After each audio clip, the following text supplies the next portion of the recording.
Hello everyone, कैसे हैं आप। आज की क्लास में हम कराने वाले हैं प्रश्नावली 4.1 जो दो चर वाले रैखिक समीकरण होते हैं। कक्षा 9 के लिए क्वेश्चन होने वाला है। आइए शुरू करते हैं कि पहला क्वेश्चन क्या दे रहा है। पहला क्वेश्चन दे रखा है कि एक नोटबुक की कीमत कलम की कीमत से दोगुनी है। इस कथन को निरूपित करने के लिए दो चर वाले रैखिक समीकरण लिखिए। दो समीकरण लिखने हैं इसके, तो इसको हम कैसे लिख सकते हैं। दो चर वाले रैखिक समीकरण लिखना है। मान लीजिए नोटबुक की कीमत ₹100 और कलम की कीमत ₹22 है। तो इसको कैसे करेंगे। तो इन्होंने दे रखा है इसमें, इस क्वेश्चन में खुद मतलब दे रखा है कलम की कीमत और उसकी नोटबुक की कीमत दे रखी है। तो लिख लेंगे माना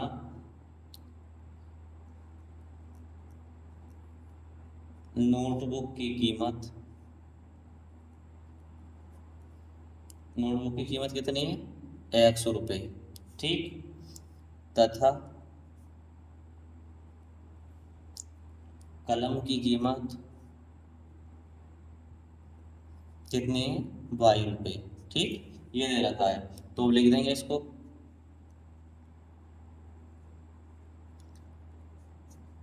प्रश्न अनुसार लिखेंगे क्या दे रखा है। नोटबुक की कीमत कलम की कीमत से दोगुनी है। तो नोटबुक की कीमत कितनी है x और कलम की कीमत कितनी है y। अब इसको कैसे करेंगे, जैसे ये लिख दिया x और y। तो नोटबुक की कीमत कलम की कीमत से दोगुनी है। आप लोग क्या करेंगे, कलम की कीमत से दोगुनी है तो ये कर देंगे। क्या ये बराबर हुआ। तो अब तो ये मानेंगे कि y जो है x से दोगुना हो गया, लेकिन कलम थोड़ी दोगुनी है, नोटबुक की कीमत दोगुनी है। इसको लिखेंगे ना, जैसे कि है 2 बराबर 3। अब इसको 2 बराबर 3 लिखेंगे, अगर ये दो गुना होगा तो ये तो गलत हो जाएगा। 4 बराबर 3 ये नहीं करना। इसकी कीमत से ये दो गुनी है तो इसको लिख सकते हैं हम 2 गुना 2 इंटू 2 मल्टीप्लाई कर सकते हैं 6। इस तरीके से करते हैं, 2 गुना हो सकता है ये। तो इसी में क्या करेंगे कि नोटबुक की कीमत नोटबुक x है, कलम की कीमत से दो गुनी है। जब ये बराबर में दो गुनी करेंगे तो क्या करेंगे, यहाँ 2 की मल्टीप्लाई करेंगे तो कितना हो जाएगा ये x बराबर 2y। तो दो चर वाले समीकरण है तो दो इसको इधर ले आएंगे, क्या हो गया y बराबर 0। इस तरीके से करेंगे कि कलम नोटबुक की कीमत कलम की कीमत से दो गुनी है। अब ये दो गुना ही तो हुआ, x बराबर 2y हुआ तो मतलब दो गुना हो गया, तो ये इसके बराबर इससे दो गुना है। आई होप के क्वेश्चन समझ में आया होगा। चलते हैं नेक्स्ट क्वेश्चन। क्वेश्चन नंबर 2 क्या दे रखा है देखते हैं। क्वेश्चन नंबर 2 दे रखा है निम्नलिखित रैखिक समीकरणों को ax by plus C general form आ गई के रूप में व्यक्त कीजिए और प्रत्येक स्थिति में a b c के मान निकालिए। तो अब ये मैंने अभी बताया था कैसे निकालेंगे a b c के मान। तो इसको सोल्व करेंगे। जनरल समीकरण क्या थी हमारी, ax by प्लस सी बराबर 0, ठीक। इस तरह थी। अब ये जो ये इक्वल में इधर दे रहा है तो पहले इसको सही करेंगे। क्या दे रखा है 2x प्लस 3y, इसको इधर ले आएंगे -9.35 ये लिख लेंगे। अब बराबर 0 हो गया। अब इसको इसकी फॉर्म में लिख देंगे। तो x का गुणांक कितना है a, तो यहाँ x का गुणांक कितना है 2। तो कितनी वैल्यू आ जाएगी a बराबर 2 आ गया। b में कितना आ जाएगा b बराबर 3 आ जाएगा। और c की वैल्यू कितनी आ जाएगी, अब ये प्लस का है या माइनस का। जब यहाँ प्लस का होगा तो प्लस लगा के माइनस अंदर ले लेते हैं, कितना हो जाएगा माइनस का 9.35। ये इसका आंसर हो जाएगा। नेक्स्ट क्वेश्चन पर चलते हैं। इसका सेकंड क्वेश्चन क्या दे रखा है, जैसे सेकंड क्वेश्चन दे रखा है ये, इसको हल करेंगे। अब इसकी जनरल फॉर्म में लिखेंगे। जैसे पहले इसको सही कर लेते हैं, एक्स माइनस बाई को कर लेंगे तो ये 1/5 बाई आ जाएगा -10। ये इसका मतलब भी यही है कि बाई मल्टीप्लाई में होता है। जनरल फॉर्म क्या है A X plus B Y plus सी बराबर 0। कंपेयर कर दो। अब यहाँ x का कोई भी गुणांक नहीं है तो x का कोई गुणांक नहीं होता तो क्या मानते हैं 1 मानते हैं। तो a बराबर कितना हो गया 1, v बराबर कितना हो गया, अब v के स्थान पर जाए 1/5 लेकिन प्लस है तो क्या हो जाएगा माइनस का 1/5 और c बराबर -10। इस तरीके से करते हैं क्योंकि प्लस लगाने के बाद माइनस ब्रैकेट में ले सकते हैं हम। अब इसका नेक्स्ट क्वेश्चन थर्ड वाला दे रखा है, इसको हल करेंगे।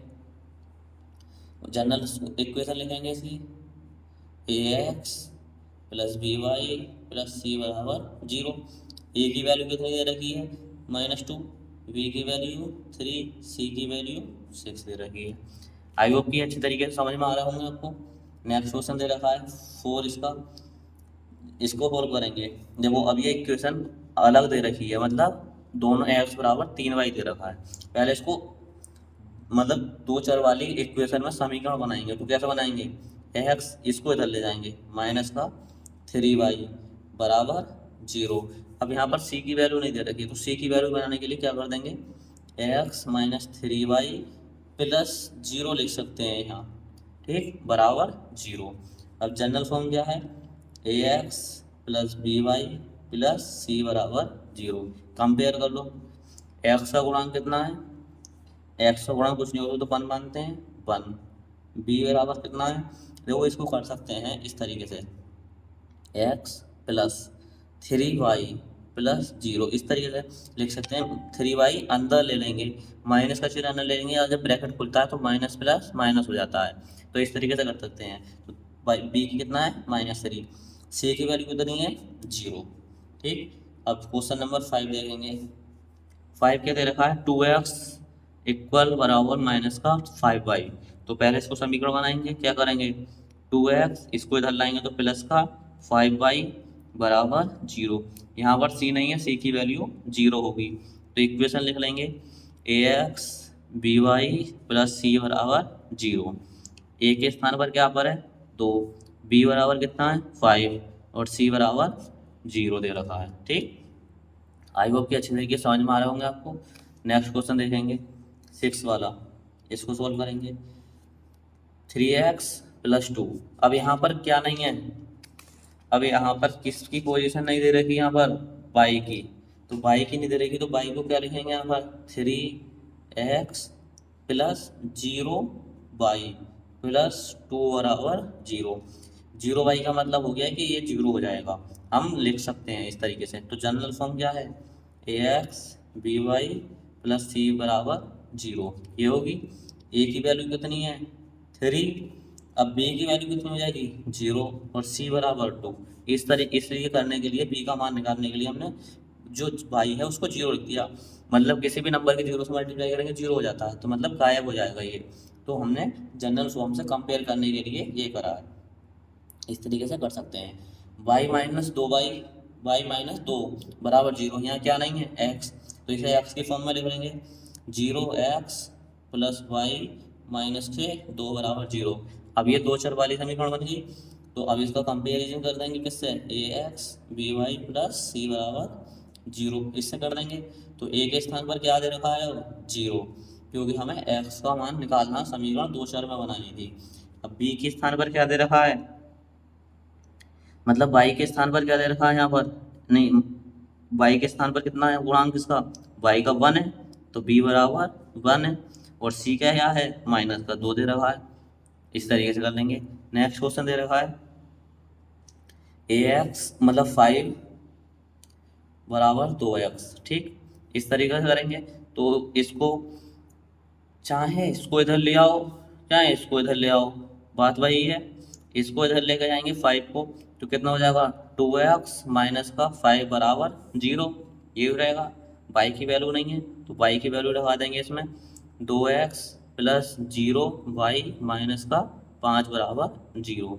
इसकी कंपेरिजन किससे करेंगे, ax प्लस by प्लस सी बराबर 0 से कंपेयर लिख सकते हैं हम, कंपेयर करने पर,